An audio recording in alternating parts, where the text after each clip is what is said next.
Okay class, अस्सलाम वालेकुम। आपके third episode for power resources में आपका टीचर हाजिर है और आज हम स्टार्ट करेंगे नेचुरल गैस से। तो हमने नेचुरल गैस तक कर लिया था, टॉपिक स्टार्ट करना था यहाँ से। तो सबसे पहले इसकी लोकेशन देख लेते हैं। आपको पता है सुई गैस के नाम से हमारे पास बिल्स वगैरह आते हैं और एक इदारा भी है एसएसजीसी के नाम से। तो सुई जो है वो जगह का नाम है जो कि बलूचिस्तान में मौजूद है। ठीक है जी, वहाँ से हमारे पास गैस आती है। और कौन कौन सी जगहें हैं? मारी के नाम से एक जगह है सिंध में, मयाल के नाम से पंजाब में, खैरपुर, धुलियाँ और पीरको के नाम से जगहें हैं जहाँ पे गैस रिजर्व्स मौजूद हैं। आगे चलते हैं, देखते हैं कि इन गैस की ट्रांसपोर्टेशन कैसे होती है। हमने पहले देखा था कि पाइपलाइंस इस्तेमाल हुई ऑयल के लिए। अब गैस के लिए भी ऑयल की तरह पाइपलाइन इस्तेमाल हो रही है। ये एक तस्वीर बैकग्राउंड में दी हुई है, ये ईरान पाकिस्तान गैस पाइपलाइन है। ये प्रोजेक्ट पाकिस्तान और ईरान के दरमियान है और इससे गैस ट्रांसपोर्ट होनी है ईरान से।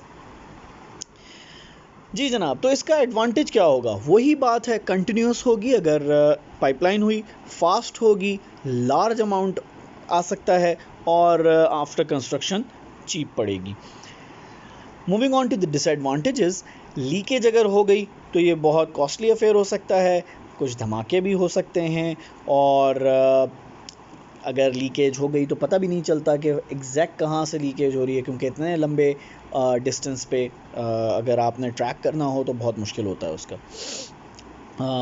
वही चीज़ कि सिर्फ मेन सेंटर्स तक पहुंच रही होगी, ये इसका डिसएडवांटेज है। और वही बात आखिर में कि ये बहुत एक्सपेंसिव होगी बिल्ड करना। Moving on to the other thing, other type, through cylinders के थ्रू हम इसको भी ट्रांसपोर्ट करते हैं। और ये वही बात है कि रिमोट एरियाज़ तक पहुंच सकते हैं cylinders, suitable for small users, और सबसे बड़ी बात पोर्टेबल होते हैं, आसानी से एक जगह से दूसरी जगह आप इसको मूव कर सकते हैं। आगे चलते हैं, इसका डिसएडवांटेज क्या है जनाब? अगर हमारे पास इस तरह की कोई चीज़ मौजूद है तो डिसएडवांटेज क्या है? भाई पहली चीज़ तो ये स्लो हो जाएगा मामला सारा। अब हमारा अगर सारा मामला स्लो है तो वो इंटरप्ट भी होगा, उसकी सप्लाई इंटरप्शन होती रहेगी अगर वो स्लो है, क्योंकि हमें तो जल्दी जल्दी काम करना है और अगर जल्दी हमें अपने प्रोडक्ट नहीं मिला तो उसकी इंटरप्शन की वजह से डिसएडवांटेज काउंट होगा। वो स्मॉल अमाउंट होगी, ज़्यादा अमाउंट नहीं है, तो ये भी एक डिसएडवांटेज है। प्लस ये कि ये एक्सपेंसिव पड़ेगा हमें। क्यों एक्सपेंसिव पड़ेगा? क्योंकि हम स्मॉल अमाउंट मंगा रहे हैं और वो आहिस्ता पहुंच रहा है, और सबसे बढ़ के हमारे पास एक्सीडेंट्स होने के चांसेस बहुत हैं। लोग इतने ट्रेंड नहीं होते सिलेंडर्स को यूज़ करने में, और प्लस उसकी हैंडलिंग में भी अक्सर और बेशतर हमारे पास ट्रांसपोर्टेशन वाले लोग भी इतने स्किल्ड नहीं होते।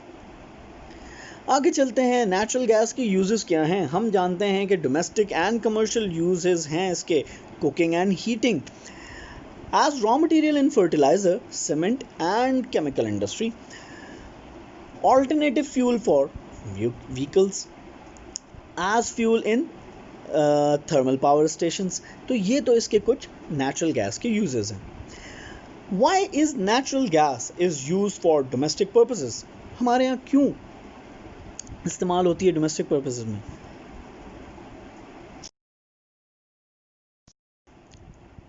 पहली चीज़, अगर आप इसको आराम से बैठ के पढ़ें, चाहें तो आप इसको पॉज भी कर सकते हैं और आसानी से इसको पढ़िए। Easily available in the main cities of Pakistan through pipelines के थ्रू अवेलेबल है, तो क्यों ना इसको इस्तेमाल किया जाए।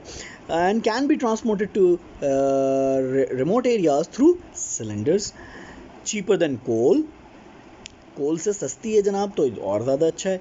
Convenient as firewoods is difficult to collect, एक और आपको रीज़न मिल गया। और क्लीनर देन कोल में ज़रा ख़तरा होता है, उससे ज़रा साफ़ होती है, हेल्दियर होती है। आगे चलते हैं, हमारे पास आखिर में एक और चीज़ है जिसको हम न्यूक्लियर एनर्जी कहते हैं। न्यूक्लियर एनर्जी में, in nuclear energy heat is produced through nuclear fusion, through breaking of atoms. It is used for production of steam in boilers for electricity. इसके क्या एडवांटेज हैं? इसके एडवांटेज ये हैं, large outputs and it is reliable. Small input of raw material is efficient, long lasting fuel होता है। Fossil fuels are running out, reduce burden reduce कर देगा उसका फॉसिल फ्यूल का ये। लेस पोल्यूशन होता है, ठीक है, इससे, और एनवायरनमेंट फ्रेंडली होता है। There will be less need for load shedding. अच्छा, इसके बारे में मैं अभी इसके डिसएडवांटेज डिस्कस कर लूँ, फिर एक बड़ी मज़े की चीज़ डिस्कस करते हैं जो हम अक्सर व बेशतर करते रहते हैं, ठीक है। डिसएडवांटेज क्या है? एक्सपेंसिव टू बाय फ्यूल, बहुत महंगा है भाई इसको हैंडल करना। एक्सपेंसिव टू बिल्ड है। Lack of technology skills and difficulties of maintenance भी हो सकती हैं इसके साथ साथ, क्योंकि ये आसान काम नहीं है। डेंजरस है, रिस्की है, क्योंकि रेडियो एक्टिविटी का मामला है इसमें। अनपॉपुलर है और लोकल लोग इसको अपोज कर सकते हैं। अनपॉपुलर है मतलब लोग इसके बारे में जानते ही नहीं हैं, अगर जानते हैं तो समझते नहीं हैं, ठीक है जी, और अगर समझते नहीं हैं तो अपोज करेंगे उसे। Disposal of waste is a problem, इसके भी डिस्पोजल का मामला जो है वो भी प्रॉब्लम बन सकता है। अच्छा जी, मैं वापस जाता हूँ अपनी पिछली स्लाइड पे। आपको एक क्या कहूँ, चलें हम जैसे डिस्कस करते हैं हमेशा उसी तरह डिस्कस करते हैं। आपको एक फ़िल्म का हवाला देता हूँ। आप ज़्यादातर बॉलीवुड की मूवीज़ देखते हैं, मैं आपको हवाला देता हूँ बॉलीवुड की एक फ़िल्म थी बैंग बैंग, जिसमें ऋतिक रोशन और कतरीना कैफ को हीरो हीरोइन दिखाया है। और ऋतिक रोशन एक कोई ऑफिसर होता है जिसके पास एक सर्टेन अमाउंट कोई चीज़ होती है, एक छोटी सी लाइटर जैसी, और लोग उसके पीछे भाग रहे होते हैं, उससे वो चीज़ लेना चाहते हैं। मैं आपको ये हवाला क्यों दे रहा हूँ? ये फिल्म एक कॉपी फिल्म थी हॉलीवुड की जिसका नाम है नाइट एंड डे, वो टॉम क्रूज और कैमरून डियाज की थी। उसमें एक अदद बैटरी के ऊपर कहानी होती है। टॉम क्रूज ने एक बंदे से, एक साइंटिस्ट से बैटरी ली होती है, और वो बैटरी इतनी छोटी सी डिवाइस होती है जो कि पूरे मुल्क को एनर्जी सप्लाई कर सकती है। इसका मतलब ड्रास्टिक चेंज ला सकती है, ब्रेक थ्रू टेक्नोलॉजी थी। तो वो उस फिल्म के हवाले से एक चीज़ आपको ये बता रहा हूँ, जिन्होंने देखी है वो शायद रिलेट कर जाएं, जिन्होंने नहीं देखी वो शायद गूगल पे जाके ट्रेलर ही देख लें तो पता चल जाए। तो वही चीज़ इंडियन फिल्म में भी कॉपी की, और उसमें बैटरी का हवाला यही दिया था कि ये लार्ज आउटपुट को सपोर्ट करती है। न्यूक्लियर एनर्जी थी और बहुत छोटे से पैमाने पे, छोटी सी डिब्बी के अंदर इतनी सी बैटरी करके बनाई थी, और वो इतनी ज़्यादा एनर्जी थी कि वो पूरा कंट्री चला सकता था। और कंट्री जिसमें कोई छोटे मोटा कंट्री नहीं, अमेरिका की बात थी। तो इसका मतलब हाफ ऑफ द कॉन्टिनेंट या मोस्ट ऑफ द कॉन्टिनेंट को केटर कर सकता है वो। इतनी ज़्यादा इसकी एडवांटेज है और इतनी ज़्यादा ये हाईली रेपुटेबल है। तो ये सिर्फ हवाला था, जैसा कि मैं आपको मूवीज़ का हवाला अक्सर और बेशतर देता रहता हूँ, जो कि मेरी यूएसपी है।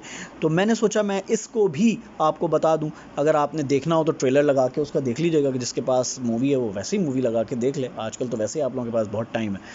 अच्छा जी, आगे चलते हैं। इन दो चीज़ों के बाद थर्मल पावर स्टेशंस क्या करते हैं? Electricity is produced with the help of fossil fuels, जिसमें natural gas, oil, coal. Fossil fuels are used to produce steam in the boilers which rotates turbines, which then turns shaft into quickly into a generator within the magnetic field, so electricity is produced. Thermal power station के बारे में हम जो जानते थे वो हमने पढ़ के देख लिया। हाइड्रो इलेक्ट्रिक पावर के बारे में हम क्या जानते हैं? हमने डैम्स वगैरह के बारे में देखी हैं बातें। हम वो उस चैप्टर में भी ये पढ़ते हुए आए थे कि पानी से बिजली क्रिएट करते हैं। यहाँ देख लेते हैं how is electricity is produced. Water of reservoir passes through the dam very quickly.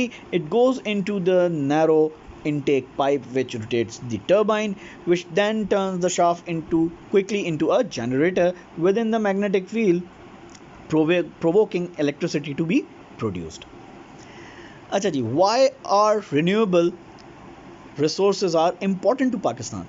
Fossil fuels are expensive हैं भाई, और वो ख़त्म भी हो रहे हैं। और अगर many fossil fuels like oil are imported, तो हमें वो मसला होगा इंपोर्ट एक्सपोर्ट की, वो जो बैलेंस ऑफ पेमेंट वाला मामला होता है। The price of oil in international market is constantly increasing. Nuclear energy is dangerous and its waste are difficult to dispose of. एक मामला ये भी है। तो हम क्या करें? हमारे लिए सबसे आखिरी काम जो रह गया वो ये है कि आसान और रिस्क फ्री में रिन्यूएबल रिसोर्सेज की तरफ जाएं, क्योंकि ये पोल्यूशन फ्री भी हैं और चीपर भी हैं और इजीली हैंडल भी हैं और एनवायरनमेंट फ्रेंडली भी हैं।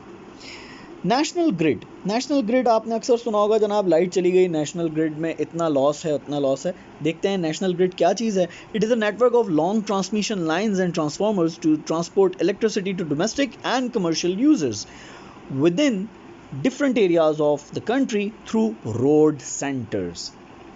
आपने बड़े बड़े खंबे देखे होंगे जिस पे ये बड़ी बड़ी तारें लगी हुई होती हैं जब आप हाईवेज़ पे जाते हैं, ठीक है। इन्हीं की छोटी तरीके की चीज़ें जो हैं वो आपने घर के पास जो पोल्स देखते हैं वो होते हैं।